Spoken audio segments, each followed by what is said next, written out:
Hello అండి, తీరు foodies. ఈరోజు మనం గ్రీన్ ఫిష్ ఫ్రై ఎలా చేసుకోవాలో చూద్దామండి.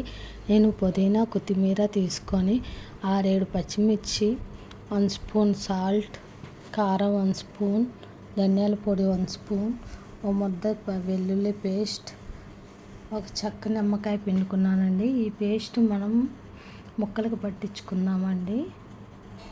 అది ఫిష్ మసాలా అండి. 1 స్పూన్ తీసుకొని ముక్కలకు పట్టించుకున్నానండి. శనగపిండి కూడా ఈ విధంగా పట్టించుకుందామండి. పట్టించుకొని ఒక ½ అన్ అవర్ అలా పెట్టుకున్నామండి.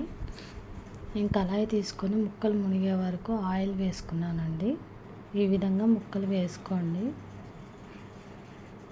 మనం వెంటనే తిప్పుకుంటే ముక్క మెత్తపడిపోతుందండి. కొంతసేపు ఆగాలండి.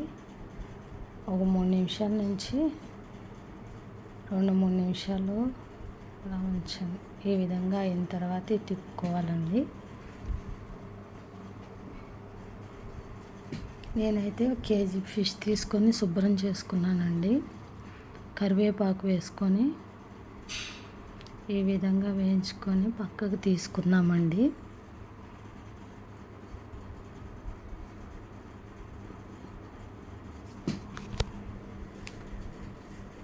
ఇవి చాలా శుభ్రం చేసుకోవాలండి. ఫిష్ వచ్చేసి